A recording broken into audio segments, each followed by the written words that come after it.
gotta tell you, I'm nervous, I'm excited. It's a big deal. Now let me explain why. So my introduction to McLaren as a brand, officially and properly, was when I had my first experience in the McLaren 675 LT. Notice, we can thread it with the cross of the wrists. What? Now for those of you who have watched that video, it was out in Tenerife, and I approached that car with no expectations at all. I was given the keys at the last minute, I jumped in it, and what transpired was my brain being warped. I literally put my money where my mouth is, and I just had to hunt down a 675 LT. Now, we are little over 7 months later, and here I am driving the successor to the 650S. It's important to say that because despite the specs of this car on paper, it outdoes the LT in pretty much every area. It's not designed to replace that car. The LT is a more focused, raw driver's car. But it's really hard to ignore it, because when you're in this thing, well, let me just give you a bit of this. Oh my sweet lord! I don't know how they do it. Every time I get in a car and I'm like, how much different? Let me just try that again.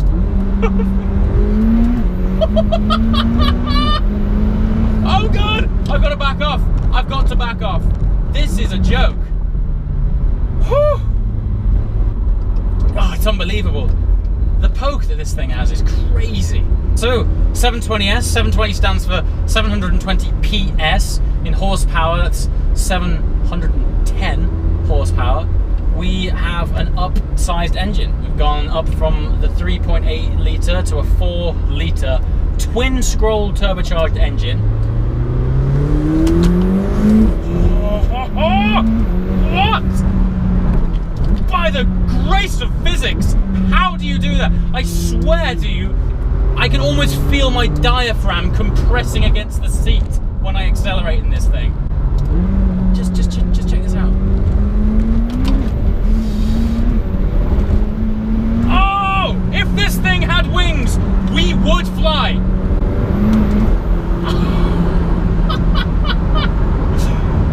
The ridiculous thing is that this is designed not to replace the LT, and it is a step on. Oh, the gear shifts as well are absolutely rapid. Mother! Oh, and it pops and cracks. One thing to note, the 720 that I'm driving has not been fitted with the optional sports exhaust system. Now, I've got to say, when you plant your right foot, it's such an attack on the senses. Good God! I gotta slow it down. Stunt pilots and air racers, they use breathing techniques in order to help them not pass out under G-forces. I can't help but think those techniques wouldn't go amiss right now.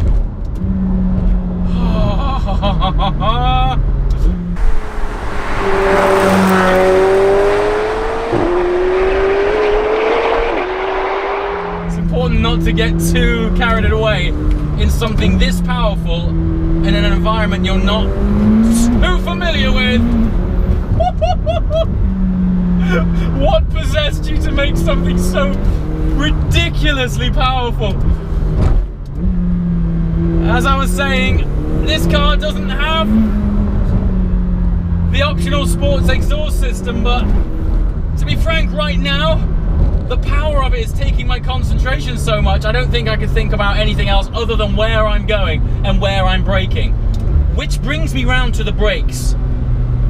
The brakes. For all of its straight line glory, you've got to have something to back up that power. These brakes, now, forgive me, McLaren, if I'm wrong, but I think I read somewhere that the brakes on this are actually smaller than on the LT, yet they pack a lot more punch. Pack a lot more punch? I need a HAMS device for my kidneys to hold them in place. That's just ridiculous. Like, you anchor on, and I feel my eyeballs get thrown to the front of my skull and compressed to my face upon braking. It has got that much power. And you need it. Because in third gear right now, there goes the kidneys, there goes the eyeballs. Kidneys, eyeballs, oh Lord!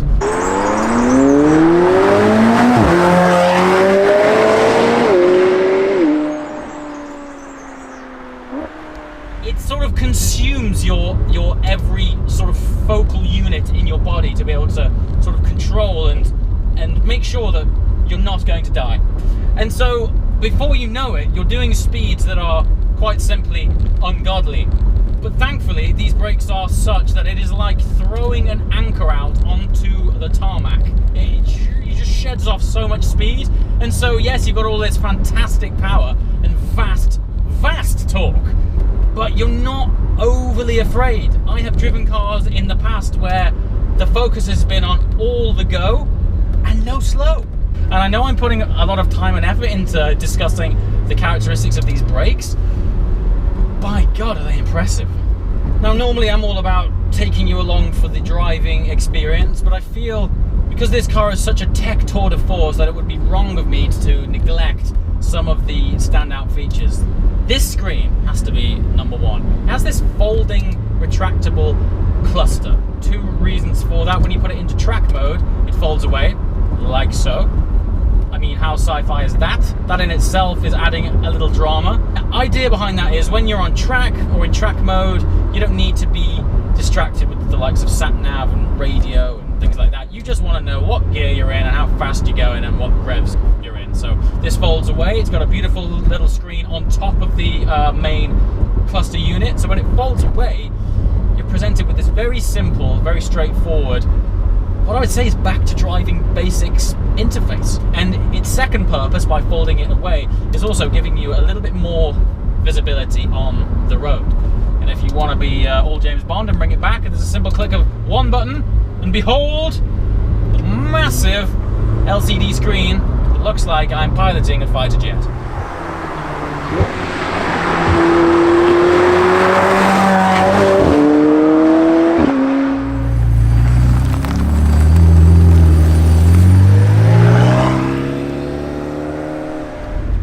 Okay, let's talk aesthetics, shall we? Now, I know the way something looks is often typically very subjective and personal. I'm going to go out and say that as a whole, this thing is pretty damn good looking.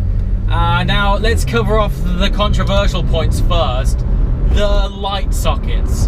Now, it's great because it's unlike anything I've ever seen. It really makes this car unique and stand out. But, you know, in typical McLaren style, everything has a purpose. It's not just there for aesthetics' sake. To the degree that those eye sockets or those light sockets are inverted and hollow to allow air through. Directly behind the LED clusters sit little radiators. And it's there to allow air to flow through those lights and cool components of the car. So while it looks cool, and I actually think it looks great, it's the most controversial part of the car. What I will say is that on photographs, it really doesn't do it justice. You have to see the architecture of these headlights for it all to sort of click and make sense. But I fully agree, on photographs it does look a bit weird. But sculpturally, as a whole, this thing's a work of art. The doors are magnificent. When you open them, you can see through them. They're like hollow. The amount of sort of air channeling and aerodynamic sculpture that's gone on with this car is truly breathtaking, and as a result, the components of it are beautiful. The rear has such a fabulous stance, and there's just a lot of flowing movements of, well, basically practical aerodynamics that, as they say, form follows function, and this thing must be incredibly functional because its form is fabulous. And let's talk about the inside. Well, this feels like I'm taking a look at a prototype that's not out for the next 3 years. It is a complete leap on. And switchgear, every touch point, everything that you interact with has been machined out of a beautiful material. be it the tips on the air vents, the switch gear. Everything's lovely. And the gear shifts. Now, I was told that there's been quite a significant improvement on shift time, even versus the LT, which, by my experience, is practically seamless. Listen to it. I don't know where you go from there. I don't know. I tell you what else is phenomenal. It's just how much pull there is at the top end. The top end, like turbo cars, they genuinely top out when you get up higher up the rev band. But this, okay, so we've come into some traffic. I'm going to dial this down to sport and try my best to conclude. Look, when you dial it down, that screen comes back up. It's a vast array of awesomeness. So how do I conclude this car? It's not easy, and I'll tell you why. Good Lord! That's why it's not easy. What I just did was not available to the realms of mortals a few years ago. You had to be in hypercar territory to get that kind of punch. However, for all of its punch and accelerative drama, I'm still not getting the hair standing up on the back of my neck. And what this brings me round to is, this is probably the best all-round daily driver supercar you can buy. I'm going to put that out there. It sounds pretty bold, but I'm pretty confident in saying, as a complete package, it's probably the best car you can buy. Sounds amazing, right? Well, it is, but if you're after that weekend car, the car that's really gonna give you goosebumps and sound fantastic, this is not that car. It does not try and bite you. And if you're not looking for that in a supercar experience, then I don't think you can beat this thing. It is beyond unreal how capable, and its breadth of ability is so wide, it's hard to decipher where the GT car ends and the hypercar begins. It really does blur the lines between something that a few years ago I don't think you would have been able to develop. But having said that, if you want an attack on your senses, if you want a visceral beast to eat your nervous system upon depressing the throttle, this in its current state, don't forget this doesn't have the sports exhaust on it, isn't delivering that experience. We got to remember, there's probably one day going to be an LT version of this car, so you've got to cut these guys a bit of slack and say they've got to leave room for potential improvement down the line. But the way it stands, you could drive this thing every single day, do your shopping, spank a Veyron on the way home, and then take the kid to football while visiting grandma. Its ability is that vast, and for that you have to applaud these guys, because the supercar market right now is well saturated with cars that have quite a broad breadth of ability, but not with the performance of this and the practicality of this. It is truly game-changing. As always, guys, thanks for watching. See you next time. Ciao.